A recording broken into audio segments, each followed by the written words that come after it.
नमस्कार दोस्तों, स्वागत है आपका अपने चैनल द सतीश एकेडमी में। दोस्तों, बोर्ड एग्जाम्स की पढ़ाई कोई बोझ नहीं अगर पढ़ने वाला दोस्त जैसा हो। यहाँ आपको मिलेंगे क्लास 10 से 12 तक के सारे टॉपिक्स एकदम सरल भाषा में। वीडियो पसंद आए तो लाइक ज़रूर करना और चैनल को सब्सक्राइब करना मत भूलना। तो चलिए आज का नया चैप्टर शुरू करते हैं। रासायनिक अभिक्रियाएं एवं समीकरण। 1. रासायनिक अभिक्रिया क्या होती है? वो अभिक्रिया जिसमें नए पदार्थ का निर्माण होता है, जिनके नए गुणधर्म होते हैं, ऐसी अभिक्रियाओं को रासायनिक अभिक्रिया कहा जाता है। उदाहरण: मैग्नीशियम Mg जोड़ oxygen OO, magnesium oxide MgO, carbon C जोड़ oxygen O, carbon dioxide CO2। 2. Magnesium ribbon को साफ क्यों किया जाता है? मैग्नीशियम रिबन पर कार्बोनेट या ऑक्साइड की परत को हटाने के लिए उसे रेगमाल से साफ करना पड़ता है। जब मैग्नीशियम ऑक्सीजन के साथ रिएक्शन करता है तो चमकदार श्वेत आग निकलती है और मैग्नीशियम ऑक्साइड एक श्वेत पाउडर के रूप में बदल जाता है। 3. रासायनिक अभिक्रिया होने की परिस्थितियां। कोई रासायनिक अभिक्रिया हुई है, ये 4 चीज़ों से पता चलता है। 1. अवस्था में परिवर्तन, ठोस द्रव गैस में बदलाव। 2. रंग में परिवर्तन। 3. तापमान में परिवर्तन। 4. गैस का उत्सर्जन, गैस का निकलना। 4. रासायनिक समीकरण क्या है?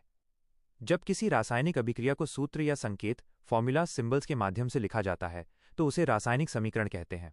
इसके 2 भाग होते हैं। अभिकारक, वे पदार्थ जो रासायनिक अभिक्रिया में भाग लेते हैं, लेफ्ट हैंड साइड।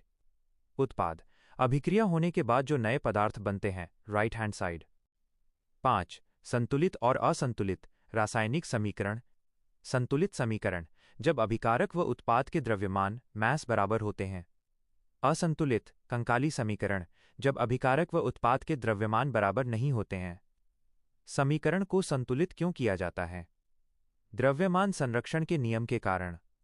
इस नियम के अनुसार रासायनिक अभिक्रिया में द्रव्यमान की न तो उत्पत्ति होती है और न ही विनाश, इसलिए दोनों तरफ द्रव्यमान बराबर रखना अनिवार्य है।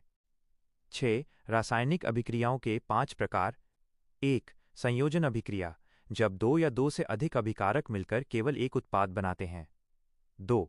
वियोजन अभिक्रिया, जब एक अभिकारक टूटकर 2 या 2 से अधिक उत्पाद बनाता है। इसके 3 प्रकार होते हैं। ऊष्मीय वियोजन, जो ऊष्मा के कारण हो। विद्युतीय वियोजन, जो विद्युत के कारण हो, जैसे जल का टूटना। प्रकाशीय वियोजन, जो सूर्य के प्रकाश के कारण हो, जैसे सिल्वर क्लोराइड का टूटना माइनस। इसका उपयोग ब्लैक एंड व्हाइट फोटोग्राफी में होता है। 3. विस्थापन अभिक्रिया, जब अधिक अभिक्रियाशील तत्व कम अभिक्रियाशील तत्व को उसकी जगह से विस्थापित कर देता है, जैसे लोहा कॉपर को हटा देता है। 4. द्विविस्थापन अभिक्रिया, जब अभिकारकों के बीच आयन्स का आदान प्रदान होता है। 5. रेडॉक्स अभिक्रिया, उपचयन ऑक्सीडेशन, ऑक्सीजन की वृद्धि या हाइड्रोजन की कमी। अपचयन रिडक्शन, ऑक्सीजन की कमी या हाइड्रोजन की वृद्धि। जिस अभिक्रिया में ये दोनों एक साथ हों उसे रेडॉक्स अभिक्रिया कहते हैं। 7. ऊष्मा के आधार पर अभिक्रिया के प्रकार। ऊष्माक्षेपी अभिक्रिया, वो अभिक्रिया जिसमें उत्पाद के साथ ऊष्मा उत्पन्न होती है, गर्मी बाहर आती है। नोट: श्वसन सांस लेना भी एक ऊष्माक्षेपी अभिक्रिया है क्योंकि इसमें कार्बोहाइड्रेट टूटकर ग्लूकोज बनता है और ऊर्जा देता है। ऊष्माशोषी अभिक्रिया, वो अभिक्रिया जिसमें उत्पाद के साथ ऊष्मा का अवशोषण होता है, हीट एब्जॉर्ब होती है। 8. अवक्षेपण अभिक्रिया, वो अभिक्रिया जिसमें अवक्षेप अघुलनशील पदार्थ जो पानी में नहीं घुलता का निर्माण होता है। 9. महत्वपूर्ण सूत्र और तथ्य। सफेदी कैसे होती है? बिना बुझा हुआ चूना, दुकान से लाया पाउडर, CaO कैल्शियम ऑक्साइड। बुझा हुआ चूना पानी में मिलाने के बाद कैल्शियम हाइड्रोक्साइड माइनस यही दीवारों पर लगाया जाता है। दीवारों पर चमक का कारण, जब बुझा हुआ चूना हवा की कार्बन डाइऑक्साइड CO2 से रिएक्शन करता है तो कैल्शियम कार्बोनेट CaCO3 बनता है। पानी सूखने के 2-3 दिन बाद इसी के कारण दीवारों पर चमक आती है। नोट: संगमरमर, अंडे का छिलका, चौक और चूना पत्थर, इन सभी का रासायनिक सूत्र CaCO3 ही होता है।